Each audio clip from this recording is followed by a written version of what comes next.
So at some point, what you're saying here, there should be a collaboration between all the stakeholders and not alienating a specific stakeholders, which was happening in the past. Country branding is also something that you're working on. When you look at places that you work, maybe tell us your experience in places where Africa practice had really made a difference. You mentioned about Gabon, maybe other experiences. I mentioned Ghana, and I mentioned the engagement we had with the Ghana Investment Authority. Between 2007 and 2008, their foreign direct investment has grown by 50%. It is not what Africa Practice does. It is what Africa Practice can create as an environment for our clients to do, in a way. So, you know, that very same talent you're talking about works for Africa Practice. Our own people on the ground are well educated, well versed, have built themselves through the corporate ranks and understand the countries in which they operate. Our job is really to take that local knowledge, to take our passion about developing Africa and put this together with our clients' need to themselves be a major development player in Africa in a profitable way, of course, and the need of the governments to meet their national objectives, to meet the needs of their population. Of course, Africa is still struggling with basic infrastructural issues, with a large number of people who live below poverty line. But one has to start somewhere. Absolutely. So you will see a whole new breed of leaders in Africa, people who are in power through democratic elections.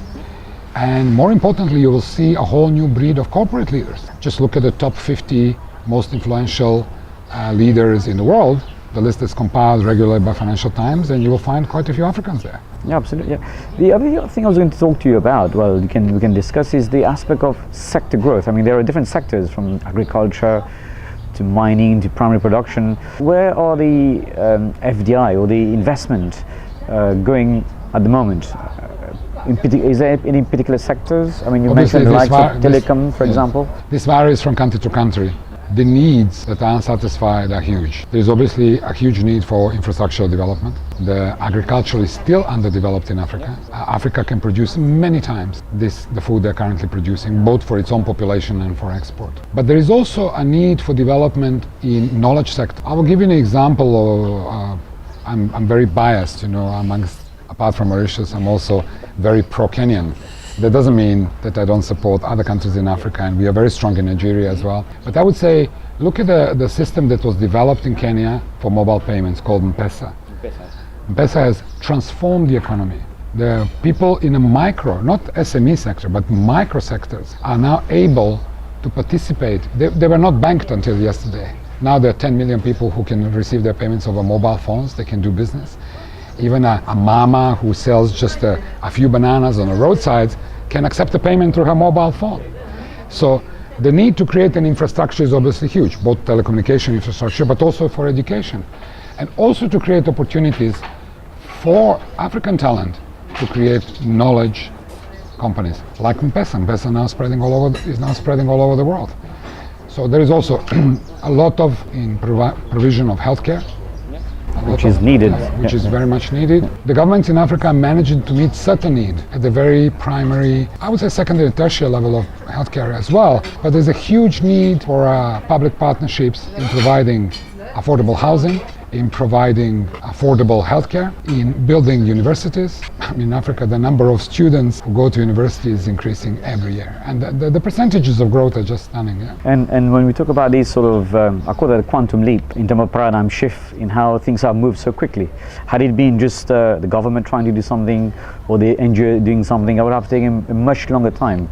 The example you cited is M-Pesa, how quickly it has transformed the landscape in that sector. So going forward, is Africa Practice, what is the next step for Africa Practice? Are they going to remain in Africa, or will they move somewhere else in the world? Practice does have offices both in the United States, Australia and UK. We will be opening offices in other countries, primarily to provide facilitation services for, let's say, we are targeting Far Eastern countries, we are targeting South Korea, Japan, Malaysia, but also Southeastern Europe, mainly to provide easier communication between investors and corporates in those countries and African businesses and African economies. What is the next step in Africa? Well, we intend to grow. We intend to have more capable Africans on From board. 19 to more countries. More countries. Our growth in the last few years was 30% a year. We hope that to sustain this growth, which is not easy to sustain it, and hope to play a bigger role in our client success. And Deyan, you adopted country Mauritius. What is Africa Practice doing presently? We have just started introducing brand here. We are currently engaging with private sector as well as government sector in offering, shall we say, a knowledgeable access to African market or markets. We are here to stay. We see that Mauritius can truly be a bridge to Africa. Of course, under understanding that every bridge can take traffic in both. Absolutely. So Yeah. there is going to be a traffic in both ways here. Yeah.